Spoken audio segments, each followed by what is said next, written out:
Friends, welcome to our channel. இன்றைக்கி வீடியோவில் என்ன பார்க்க போகிறோம் அப்படின்னு பார்த்தீங்கன்னா, நம்ம சேனலை தொடர்ந்து பார்த்துட்ருக்கிறவங்க நிறைய பேர் கேள்வி என்ன கேட்குறாங்க அப்படின்னு பார்த்தீங்கன்னா, கோல்டு காயின் வந்து சேவ் பண்ணி வச்சுருக்கோம் இல்லைங்களா, அந்த கோல்டு காயினை எங்கே கொடுத்து எப்படி மாற்றலாம், எது வந்து நம்மளுக்கு லாபமாக இருக்கும், அதே கடையில் கொடுக்கலாமா இல்லை வேறு கடையில் கொடுக்கும் பொழுது அவங்க வந்து ஏதாவது குறைப்பாங்களா, நம்மளுக்கு வந்து பெனிஃபிட் இருக்குமா, எடுத்துப்பாங்களா, இந்த மாதிரி நிறைய டவுட்ஸ் வந்து இருக்குது. அது இல்லாமல் பார்த்தீங்கன்னா, கோல்டு காயினை நகையாக மாற்றலாம் நல்லதா அல்லது பணம் வாங்கினா நல்லதா அப்படிங்கிற மாதிரி எல்லாமே கொஸ்டின்ஸ் வந்து இருக்குது. அதுக்கெல்லாம் விடையாக வந்து இந்த வீடியோ வந்து உங்களுக்கு இருக்கும். அதனால் வீடியோவை தொடர்ந்து பாருங்கள். வீடியோக்கு போகிறதுக்கு முன்னாடி நம்ம சேனலை பார்த்து சப்போர்ட் பண்ணிட்டு இருக்கிற உங்களை அத்துணை பேருக்கும் என்னுடைய மனமார்ந்த நன்றிகளை தெரிவிச்சுக்கிறேன். வீடியோவை தொடர்ந்து பாருங்கள். பிடிச்சிருக்கு அப்படின்னா லைக் பண்ணி சப்போர்ட் பண்ணுங்கள். சப்ஸ்கிரைப் பண்ணாமல் இருக்கீங்கன்னா எனக்காக சப்ஸ்கிரைப் பண்ணுங்க அப்படின்னு கேட்டுக்கிறேன். வாங்க வீடியோக்குள்ளே போவோம். இன்றைக்கி பார்த்தீங்க அப்படின்னா நிறைய கேள்விகளுக்கான விடைகள் இருக்கும். அதாவது கோல்டு காயின் வந்து வாங்கியிருக்கோங்க அப்படின்னா எந்த கடையில் கொடுத்தா நம்மளுக்கு வந்து பெனிஃபிட் வந்து ஜாஸ்தியாக இருக்கும், இல்லை காயினை கொடுத்துட்டு நம்ம பணம் வாங்கிக்கலாமா அல்லது காயினை கொடுத்துட்டு நகையாக மாற்றலாமா, இது எல்லாமே இருக்கும். தொடர்ந்து பாருங்கள். இப்போ நம்ம வந்து பார்த்திங்க அப்படின்னா நிறைய பேர், இப்போ நானுமே பார்த்திங்க அப்படின்னா இந்த மாதிரி கோல்டு காயின் வந்து என்னால் எப்போல்லாம் சேமிக்க முடியுமோ அப்போல்லாம் வந்து சேமிச்சிட்ருக்கேன். இது பார்த்திங்க அப்படின்னா 1000 ரூபாய், இன்னைய ரேட்டுக்கு 1000 ரூபாய் இருந்தால் இந்த 100 மில்லிகிராம் கோல்டு காயினை நம்ம வந்து பர்ச்சேஸ் பண்ணிட முடியும். இது பார்த்திங்க அப்படின்னா 500 மில்லிகிராம், அதாவது அரை கிராம் கோல்டு காயின், இது வந்து 1 கிராம் கோல்டு காயின். இப்போ இந்த மாதிரி நான் வந்து பார்த்திங்க அப்படின்னா நிறைய வீடியோஸில் நான் ஷேர் பண்ணியிருக்கிறேன். அதனால் திரும்ப ஷேர் பண்ண வேண்டாம்னு நான் நிறைய ஷோ பண்ணலை. இது பார்த்திங்க அப்படின்னா இதுவுமே அரை கிராம், இதெல்லாம் வேறு கடையில் தான் வாங்கியிருக்கேங்கிறத காமிக்கிறதுக்காக நான் வந்து காமிச்சிருக்கேன். இது பாருங்கன்னா கேடிஎம்னு போட்டிருக்கு. இது கேடிஎம்னு போட்டிருக்கிறது பார்த்தீங்கன்னா ஸ்ரீகுமரன்லாம் வாங்கினது. இது பார்த்தீங்க அப்படின்னா ஜிஆர்டின்னு மென்ஷன் ஆகிருக்கு பாருங்கள். இதில் வந்து மென்ஷன் ஆகிருக்கும். இது வந்து ஜிஆர்டியில் வாங்கினது. சாரி, இது ஜிஆர்டி இல்லை, இதுதான் ஜிஆர்டியில் வாங்கினது. ஜிஆர்டின்னு மென்ஷன் ஆகிருக்கு பாருங்கள், தெரியும்னு நினைக்கிறேன். இதுவும் வந்து ஜிஆர்டியில் தான் வாங்கினது. இதுவுமே நல்லா கிளியராக தெரியுது பாருங்கள். ஆனால் இது வந்து பார்த்திங்க அப்படின்னா இது எங்கே வாங்கினதுன்னு பார்த்தீங்கன்னா இது வந்து லலிதா ஜுவல்லரியில் வாங்கினதுங்க. சரிங்களா. இந்த மாதிரி இப்போ வந்து எல்லா கடைகள்லையும் நானுமே வந்து வாங்கிட்டுருக்கேன். இப்போ இந்த மாதிரி காயினை வந்து நம்ம வந்து பணமாக மாற்றினா நல்லதா அல்லது நகையாக எடுக்கலாமா அப்படிங்கிற டவுட்டும் இருக்கும். இல்லை அப்படி வந்து நம்ம பணமாக வாங்கணும் அப்படின்னா எந்த மாதிரி கடைகளில் வாங்கணும் அப்படின்னா நம்மளுக்கு வந்து கூடுதல் லாபம் இருக்கும். சிலர் வந்து இன்வெஸ்ட்மெண்ட்டுக்காக வாங்கி வச்சுருப்பாங்க. ஒரு அர்ஜென்ட்டு, ஒரு பணம் வேணும், திடீர்னு என்ன பண்ணலாம், எங்கே போய் மாற்றலாம் அப்படிங்கிற டவுட்ஸ் இருக்குது இல்லைங்களா. அது வந்து நம்ம வந்து இந்த வீடியோ மூலமாக நம்ம தெரிஞ்சுக்கலாம். இப்போ வந்து நகை கடையில் வந்து எப்படி வந்து நம்ம காயினை வந்து கொடுக்கும் பொழுது அவங்க எப்படி வந்து கால்குலேட் பண்ணுறாங்க அப்படின்னு பார்த்தீங்கன்னா, இப்போ வந்து 1 கிராம் அப்படின்னா கிராம்ஸு இன்ட்டு கோல்டு ரேட்டு, எத்தனை கிராம் இருக்கோ இன்ட்டு கோல்டு ரேட் போடுவாங்க. இப்போ வந்து நகை அப்படிங்கிறப்போ 2 கிராம் அப்படின்னா நான் வந்து அப்ராக்சிமேட்டாக தான் இதில் வந்து நான் ரேட்டு வந்து மென்ஷன் பண்ணியிருக்கேன். ஏன்னா கோல்டோட ரேட் வந்து நாளுக்கு நாள் வேரி ஆகிட்டே இருக்கிறதுனால ஒரு அமௌண்ட் எடுத்திருக்கேன். 7385 ரூபா அப்படின்னா 2 கிராமுக்கு 14770 ரூபா வரும் இல்லைங்களா. அதாவது கடையில் நம்ம போய் கொடுக்கும்பொழுது நம்ம இந்த காயின் கொடுக்குறோன்னா 2 கிராம் காயின், அதுக்கு அன்னைய கோல்டு ரேட்டு, இதை மட்டும் நீங்கள் மனசில் வச்சுக்கோங்க. கோல்டோட ரேட்டு வந்து அன்னைய டேட்டில் நீங்கள் வந்து எந்த தேதியில் கொடுக்குறீங்களோ அந்த தேதியில் மார்க்கெட்டில் கோல்டு ரேட் கடையில் என்ன இருக்கோ அதை அப்படியே எந்த ஒரு டிடெக்ஷனுமே இல்லாமல் அப்படியே என்ன பண்ணிக்கிறாங்க அப்படின்னா கிராமையும் கோல்டு ரேட்டையும் மல்டிபிள் பண்ணி அதுக்கு ஒரு அமௌண்ட்டு வரும். அந்த அமௌண்ட்டு வருது இல்லைங்களா. இந்த அமௌண்ட்லேருந்து நீங்கள் பணமாக கேட்குறீங்க அப்படின்னா 2% வந்து டிடெக்ட் பண்ணுவாங்க. 2% அப்படின்னா நம்மளுக்கு வந்து 100க்கு 2 ரூபா அப்படின்னு. இப்போ 14,000க்கு எவ்வளோ வரும் அப்படிங்கிறத நம்ம கால்குலேட் பண்ணிக்கலாம். இதுதான் டிடெக்ஷன் வந்து பணமாக வாங்கும்போது நகை கடையில் சொல்லக்கூடிய கால்குலேஷன். டோட்டல் அமௌண்ட்லேருந்து 2% அப்படிங்கிறது தான். இப்போ 14,000 ரூபாயில் 2% அப்படிங்கிறது எவ்வளோ அமௌண்ட் வருதோ அந்த அமௌண்ட்டை கழிச்சிட்டு நம்மளுக்கு வந்து நகை கடையில் பணம் கிடச்சிரும். ஆனால் பணம் என்ன சொல்கிறாங்க அப்படின்னா, நான் மோஸ்ட்லி கேட்ட வரைக்கும் பணம் வந்து கையில் வந்து கேஷாக கொடுக்க மாட்டாங்க, அதை வந்து உங்கள் அக்கௌண்ட்டில் தான் போடுவாங்க அப்படின்னு சொன்னாங்க. பட் நான் இன்னொரு கடையில் விசாரிக்கிறப்போ இல்லை வந்து நீங்கள் வந்து கையில் கேஷாகவே வாங்கிக்கலாம் அப்படிங்கிற ஆப்ஷனும் சொல்லியிருக்கிறாங்க. சில கடைகளில் இப்படி இருக்குது, சில கடைகளில் அப்படி இருக்குன்னு சொல்கிறாங்க. ஒரு எமர்ஜென்சினா நீங்கள் என்ன பண்ணுங்கன்னா உங்கள் கையில் இருக்கிற காயினை நீங்கள் எந்த கடையில் வாங்கினீங்களோ அந்த கடையிலேயே கொண்டு போய் கொடுத்தீங்கன்னா உங்களுக்கு வந்து பெனிஃபிட் ஜாஸ்தியாக இருக்கும். அது இல்லாமல் ஜிஎஸ்டி ப்ளஸ் வேஸ்டேஜ் இதெல்லாமே கண்டிப்பாக டிடெக்ட் பண்ணிடுவாங்க.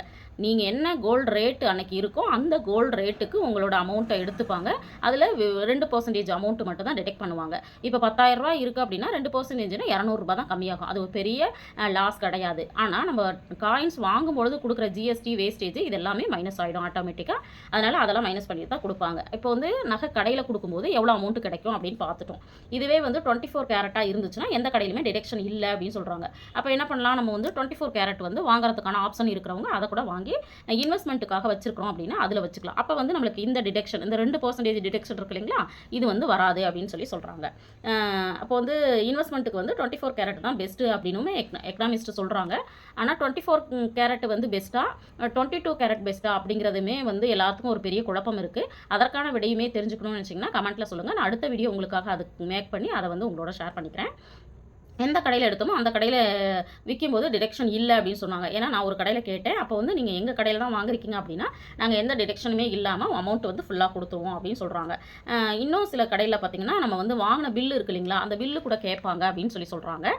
அதையும் பார்த்துக்கோங்க. இது வந்து அதே கடையில் கொடுக்கும்போது நம்மளுக்கு 2% டிஸ்கவுண்ட்டில் அமௌண்ட் வந்து கிடச்சிரும். இதுவே ப்ரைவேட் கம்பெனிஸ் இருக்குது இல்லைங்களா, இப்போ ஆடெல்லாம் பார்க்குறோம் இல்லைங்களா, ஆர் கோல்டு, ஜி கோல்டு, என்னென்னமோ மேக்ஸ் கோல்டு, இந்த மாதிரிலாம் சொல்கிறாங்க இல்லைங்களா, அந்த மாதிரி கம்பெனிஸில் நம்ம கொண்டு போய் கொடுத்தோன்னா அங்கே வந்து எப்படி வந்து கால்குலேட் பண்ணுறாங்க அப்படின்னா, முன்னாடி நான் சொன்ன மாதிரி கிராம் இன்ட்டு கோல்டு ரேட்டு வந்து நகைக்கடை. இங்கே வந்து கம்பெனியில் எப்படி பண்ணுறாங்கன்னா gram into purity into gold rate. அந்த பியூரிட்டியை வந்து அவங்க செக் பண்ணி அதில் வந்து அமௌண்ட்டை வந்து கால்குலேட் பண்ணுறாங்க. இப்போ வந்து நம்ம வச்சுருக்கிறது ஒரு 20 கிராம் அப்படின்னா எப்படி கால்குலேட் பண்ணுறாங்கன்னா 916 நகை, அப்புறம் வந்து 100க்கு 916 இன்ட்டு 7385 அப்படின்னு சொல்லிட்டு டிவைட் பண்ணி நம்மளுக்கு வந்து என்ன பண்ணுறாங்க அப்படின்னா கால்குலேட் பண்ணி கொடுக்குறாங்க, பியூரிட்டியும் சேர்த்து. இப்போ வந்து 20 கிராமுக்கு 1,35,293 ரூபாய் வருது அப்படின்னா கடையில் வந்து அப்படியே 20 கிராமுக்கு 1,47,700 ரூபாய் கொடுப்பாங்க. ஆனால் இங்கே பார்த்தீங்கன்னா 20 கிராம் இன்ட்டு 916 டிவைடட் 100 அப்படின்னு போட்டு கொடுக்குறதுனால பார்த்தீங்கன்னா 1,35,293 ரூபாய் தான் யார் கொடுக்குறாங்க அப்படின்னா ப்ரைவேட் கம்பெனிஸ் கொடுக்குறாங்க. இப்போ இதுக்கு ரெண்டுக்கும் உள்ள வேரியேஷன் எவ்வளோ அப்படிங்கிறத நம்ம பார்க்கலாம். இப்போ ரெண்டுக்கும் பார்த்தீங்க அப்படின்னா இது வந்து 1,47,000 அப்படிங்கிறது வந்து இது வந்து கோல்டு ஷாப்பில் கொடுக்குறது. ஆனால் இது வந்து பார்த்தீங்க அப்படின்னா நம்ம வந்து கம்பெனியில் வாங்குறது. இப்போ இது ரெண்டுக்கும் பார்த்தீங்கன்னா நிறைய எவ்வளோ வித்தியாசம்னா மோர் ஆர் லெஸ் 12,000 ரூபாய், 12,400 ரூபா வித்தியாசம் இருக்குது. இப்போ இதுலேருந்தே நம்ம தெரிஞ்சுக்கலாம். இந்த மாதிரி காயின்ஸை வந்து நம்ம சேல் பண்ணணும் அப்படின்னு நினைக்கிறீங்க அப்படின்னா எங்கே பண்ணால் பெஸ்ட்டுன்னா, நீங்கள் எந்த கடையில் வாங்குனீங்களோ அந்த கடையில் கொடுக்கலாம். இல்லை அந்த கடைக்கு உங்களால் போக முடியல அப்படின்னா கோல்டு ஜுவல்லரி எந்த கடையாக இருந்தாலும் அந்த கடையில் வாங்குறதுக்கு அந்த கடையில் வந்து கொடுத்து நீங்கள் பணமாக்குறதுக்கு பாருங்கள். அப்போ தான் நம்மளுக்கு வந்து பெனிஃபிட் ஜாஸ்தி. இந்த மாதிரி கம்பெனிஸில் வந்து கொடுக்கும்போது அவங்க கண்டிப்பாக வந்து ஒரு டிடெக்ஷனோட ஒரு கால்குலேஷன் போட்டு நம்மளுக்கு வந்து கம்மியாக தான் பணம் தருவாங்க. அதனால் அங்கே சேல் பண்ணுறதை கொஞ்சம் நம்ம அவாய்ட் பண்ணுறதே நல்லது. அடுத்தது பார்த்தீங்க அப்படின்னா கண்டிப்பாக அவங்க என்ன சொல்கிறாங்கன்னா 12,000லேருந்து 15,000 ரூபா வரைக்கும் நம்மளுக்கு லாஸ் ஆகிறதுக்கு வாய்ப்பு இருக்குது அப்படின்னு. இப்போது அடுத்தது பார்த்தீங்கன்னா அந்த காயினை வந்து நகையாக மாற்றலாமா அப்படின்னு சொல்லிட்டு நிறைய பேருக்கு டவுட் இருக்கும். அது என்ன அப்படின்னு பார்த்தீங்கன்னா, இப்போ கோல்டு காயின் வந்து 20 கிராம் இருக்குது அப்படின்னா நீங்கள் ஜுவல்லரியாக மாற்றுறீங்க அப்படின்னா அந்த 20 கிராமுக்கு உள்ள ரேட்டு வந்து நம்மளுக்கு வந்துடும். எவ்வளோ வருதுன்னா 7,385 போட்டால் 1,47,700 ரூபா. ஆனால் நம்ம கூடுதலாக இன்னும் என்ன கொடுக்க வேண்டியது இருக்கும் அப்படின்னா நகையாக மாற்றும் போது ஒரு 12% வேஸ்டேஜ் போடுறாங்கன்னு வச்சுக்கோங்க. 100க்கு 12 ரூபா நம்ம கொடுக்கணும். அப்போ 1,47,700 ரூபாய்க்கு கூடுதலாக 17,724 ரூபாய். இதை மட்டும் கொடுத்தா நம்மளுக்கு வந்து தங்கம் கிடச்சிருமா அப்படின்னு கேட்டிங்கன்னா கண்டிப்பாக அப்பவும் கிடைக்காது. ஏன்னா 3% ஜிஎஸ்டி வந்து பே பண்ண வேண்டியது இருக்கும். அதாவது 100க்கு 3 ரூபாய் கொடுக்கணும். அப்போ 1,47,700 ப்ளஸ் ஒரு 17,724 வேஸ்டேஜ். இது ரெண்டு அமௌண்ட்டுக்கும் சேர்த்து டோட்டலாக எவ்வளோ அமௌண்ட் வருதோ அதுக்கு தான் நம்ம என்ன பண்ண போகிறோம் அப்படின்னா ஜிஎஸ்டி பே பண்ண போகிறோம். அது எவ்வளோ அப்படின்னு பார்த்தீங்கன்னா 1,65,424 ரூபாய். அப்போ ஃபைனலாக நம்ம ஜிஎஸ்டி எவ்வளோ பண்ணணும்னா 4,962.72 பைசா கொடுக்கணும். அப்போ 20 கிராம் கோல்டு காயினை நீங்கள் வந்து கொடுத்துட்டு நம்ம ஜுவல்லரியாக மாற்றும் பொழுதும் நம்ம கூடுதலாக பார்த்தீங்கன்னா ஒரு அமௌண்ட்டு ஒரு 20% அமௌண்ட்டு வந்து நம்ம கூடுதலாக கொடுத்தா மட்டும்தான் நம்மளுக்கு என்ன கிடைக்குங்க, நகை கிடைக்கும். இப்போ பார்த்தீங்கன்னா 1,65,424 ரூபா வேஸ்டேஜோட அமௌண்ட்டு. அடுத்தது பார்த்தீங்கன்னா 4,963 ரூபா. இது வந்து பார்த்தீங்க அப்படின்னா ஜிஎஸ்டி. இந்த ஜிஎஸ்டியை சேர்க்கும்போது 1,70,387 ரூபா. அப்போ இதுலேருந்தே நம்ம தெரிஞ்சிருக்கலாம் நம்ம வந்து கூடுதலாக 20% கொடுத்தா மட்டும்தான் நம்மளுக்கு கோல்டு காயினை நகையாக மாற்ற முடியும்.